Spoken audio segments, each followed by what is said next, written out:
Hidden deep within the thick woods of Blackwood Hollow stood an old Victorian mansion, abandoned for decades, yet eerily untouched by time.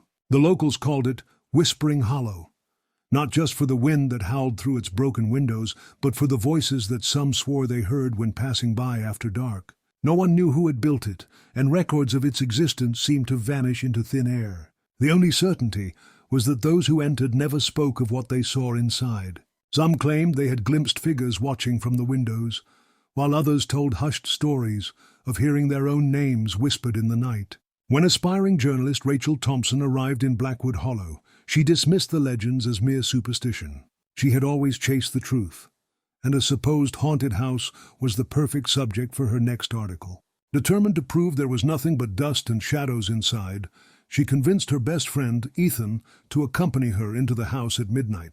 As they pushed open the massive oak doors, a gust of stale air greeted them, carrying the scent of damp wood and something foul. Their flashlights cut through the dust-filled air, revealing walls lined with faded, peeling wallpaper, and paintings of solemn-faced individuals whose eyes seemed to follow their every move. "Just an old house," Rachel whispered, though her voice wavered. But as they ventured deeper, the air grew thick with an unshakable sense of being watched. A sudden thud echoed from the second floor. Ethan turned pale. "Probably a rat," Rachel reasoned, though her grip on the flashlight tightened. Cautiously, they ascended the grand staircase, their footsteps creaking against the rotting wood. The hallway stretched before them, lined with closed doors.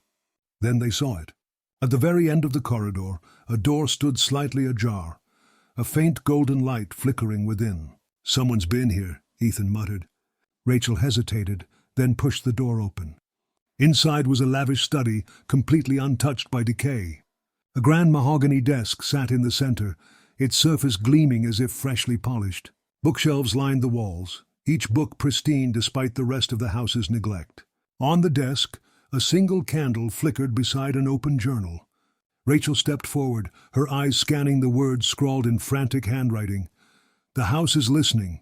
It knows I found the door. It won't let me leave." A chill ran down her spine. "Ethan, we need to go." But Ethan wasn't looking at the journal.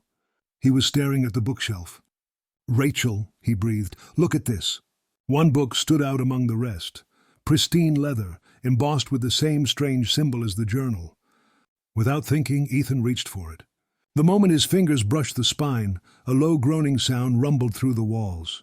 The bookshelf slid open, revealing a hidden passage shrouded in darkness. A cold draft rushed out, carrying the unmistakable scent of rotting flesh. Rachel gagged, stepping back. "We are not going in there." Ethan's face was pale, but curiosity burned in his eyes. What if this is the secret, the reason no one comes back? Against every instinct screaming at her to run, Rachel followed Ethan inside. The passageway twisted downward, the air growing colder with each step. Then at the bottom of a spiraling stone staircase they found it. A chamber lined with wooden coffins. Each bore a nameplate covered in dust, but one had been recently opened. Ethan knelt, brushing the dust from the engraving. His blood ran cold. "Rachel Thompson." Rachel stumbled back, heart hammering. That's a mistake. That can't be real." Then the whispering started. Soft, hushed voices slithered through the chamber, overlapping, growing louder. "You shouldn't have come. The house knows you now.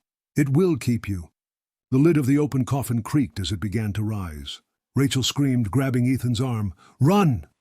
They bolted back up the stairs, the whispering turning into shrieks. The passage behind them began to collapse, dust and debris filling the air.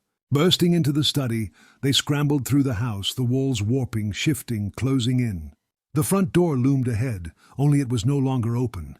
It was sealing shut. Ethan lunged, yanking it open just wide enough for them to dive through before it slammed behind them with a deafening boom. Silence. Gasping for breath, they lay on the cold grass, staring up at the house. It was still, dark, as if nothing had happened. Rachel turned to Ethan, voice shaking. "That coffin, how did it have my name?" Ethan looked down at his hands. His fingers were streaked with fresh dirt. His voice was barely a whisper. "Because the house was expecting you. The house waits." They left Blackwood Hollow that night, vowing never to return. But the house remained, silent, watching. and deep within its secret chamber, a new coffin stood open, waiting for the next visitor.